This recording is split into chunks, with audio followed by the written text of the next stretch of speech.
I'm super excited to have this conversation with John. You guys know that John just came out with a book, inspired part by conversations with Walter Isaacson, Yes. with Scott, Yes. with a few others. Yeah, on a bus ride here that I was sitting next to Scott Yeah. and got some encouragement that I kind of needed. How did he convince you to write a book? So I make sure that I don't sit next to him on a bus ride where he convinces me to write a book. Hey, Scott, your basic point was like somebody needs to write the book about how Musk manages these companies, what the operating system is, what the management approach is. It was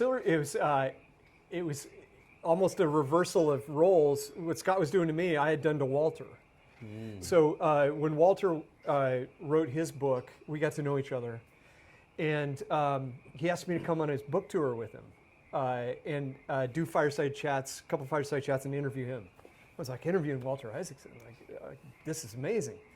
And so as I was prepping for that, I had a couple of questions to open up that he and I worked on. I said, I'm going to ask you, because you've written these books about Jobs, Musk, Newton. We're not nice people at times. So the first question I said I'm going to ask you is, do you have to be an asshole to be successful? Because it certainly looks like it's a pattern in your characters. Or just the ones he picks at least. Yeah, for sure. And then he started to give me counterfactuals, like, you think Satya Nadella is an asshole? I was like, no. And then I thought about Scott. I'm like, I know like really successful people who are not. And so we had a really interesting discussion. And then I said, okay, Walter, you were a CEO and not of small companies. Like, you ran Time at its peak. And then you got hauled in to run a turnaround at CNN. So why don't you write about the very specific way that Jobs ran his companies that still survives him today? Why don't you talk about the way Elon runs his companies? And he said, because I don't write business books. I write character books. I want to be a camera on the wall for you to discover who this person is, and you can take away what you want to take away and leave on the shelf what you want to leave on the shelf. So ironically, Scott flipped that on me on this bus ride. He's like, why don't you write that book? And Walter had the same reaction. I was like, why don't you write about this? And he said, you need to write that book. So both Walter and Scott were the nudge I needed to start to think about taking something like that on. And that was when?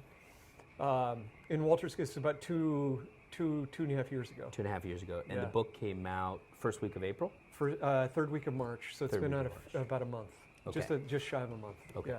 So first I have a message for you about the book. Micah, my 12-year-old, wants me to tell you he really enjoys the book. Awesome. When he wakes up in the morning, he wakes up before the rest of us. He's on page 86 or so when I left for AGM. He's more than halfway through the book, and he's been asking me a lot of It's a questions. good proof point, because like you can't write a book about simplicity that a 12-year-old can't grok. Yeah. So Yeah. like, Yeah. seriously, my So, like- 12-year-old is reading it. He's really, really enjoying it. Take us. So we met in 2017. Yeah. I remember we were introduced by Scott Harrison. Yep. And I remember he said, hey, come down to the Tesla factory. And we met in your office, and you walked me down to the factory, Yeah. the factory floor. The Model 3 production line was shut down. Yeah. And you said, we're rebooting the whole thing. You said, look up. Elon has decided that we're wasting way too much real estate trying to build cars from the side, only the two sides. We need to do, we need to use top, bottom, side Yeah. to side. Yeah. We hung out for a little bit. I left, and then I read you're building a tent in the parking lot. So what happened there? What were you guys going through? You guys were sleeping on the factory floor. You guys put the tent in Fremont. I'm not sure that story has ever been really told. And by the way, everything here is off the record, but John said we can literally ask him any question that we want. So feel free to, interrupt. And then we'll just we'll clip the video. Jump in. That's right. We'll keep the make sure Chatham that House the video rules. is checked Yeah. for any segments that Yeah. that maybe are not for popular consumption. But walk us through what happens at a company when you're going through that level of crisis. All right, so Elon has a very unique way of looking at things, super unique. And so we were sleeping in the factory trying to solve problems, basically because we didn't know what we were doing. And one night around 11 o'clock, which is when he starts to get in his creative mode, something happens to him late at night. And he's looking around, he's like, John, did you ever notice that The production lines in factories are built in 2D.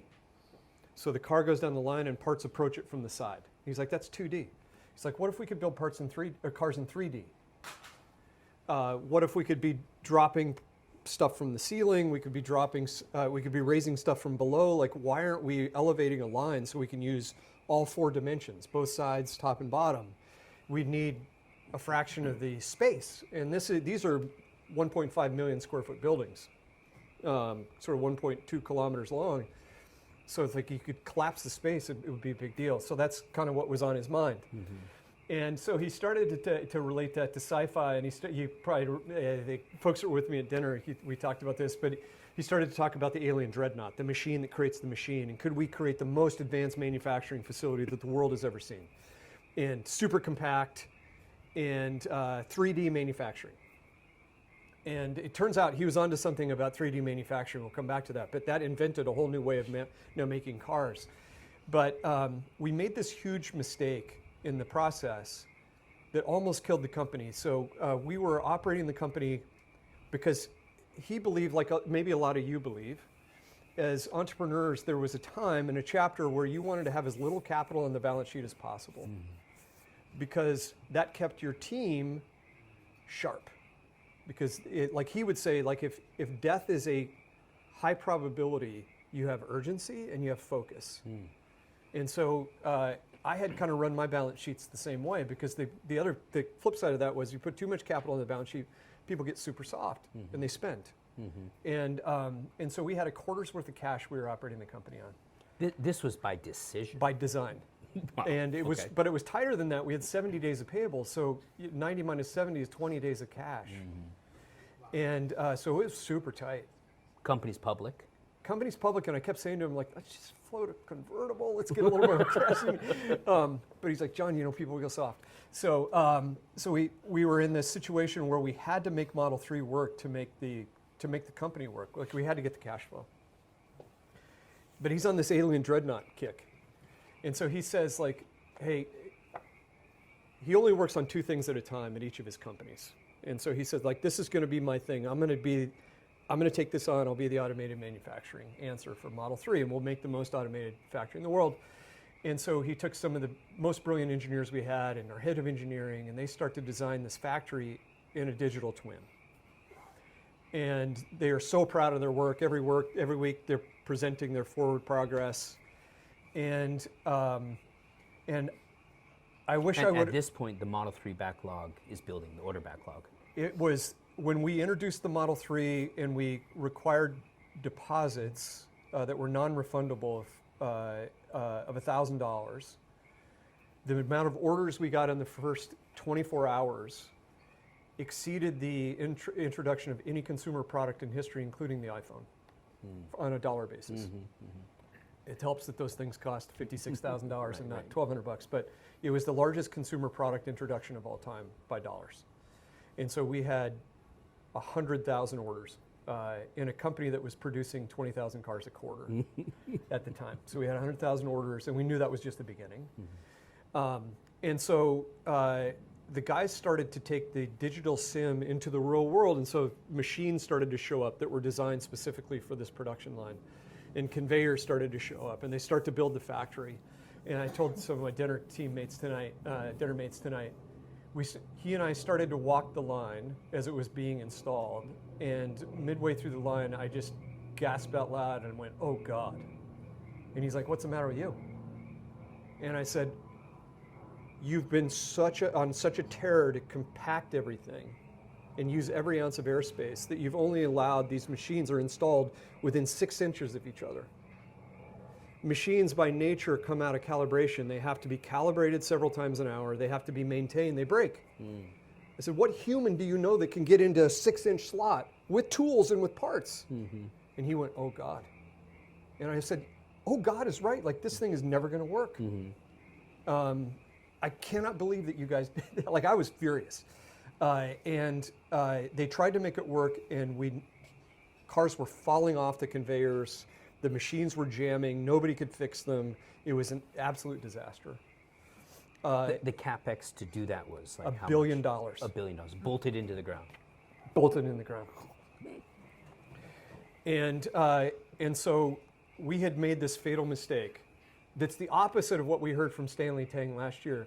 Like most, whether it's Amazon or DoorDash or how we coach our entrepreneurs, we say like run the process manually first, optimize it, then automate it. Like automate last. And so you heard from the DoorDash story last year was like in their dorm room, they're taking orders, they're hand delivering food. Same thing with the Amazon guys. They're taking orders, they're running down the street, buying a book from a retailer, putting it in a box.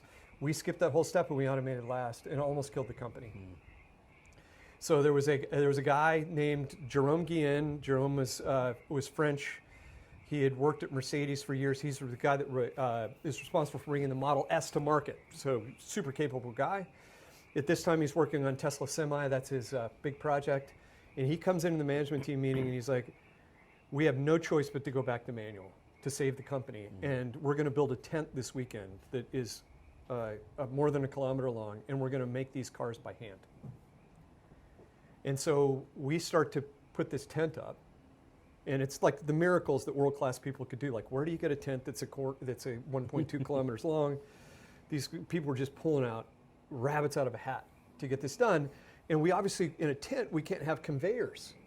So the only solution was to have the parts trucks pull up next to the tent, and workers would go from their station when they needed a part, they would walk onto the truck and grab it and then bring it to the line.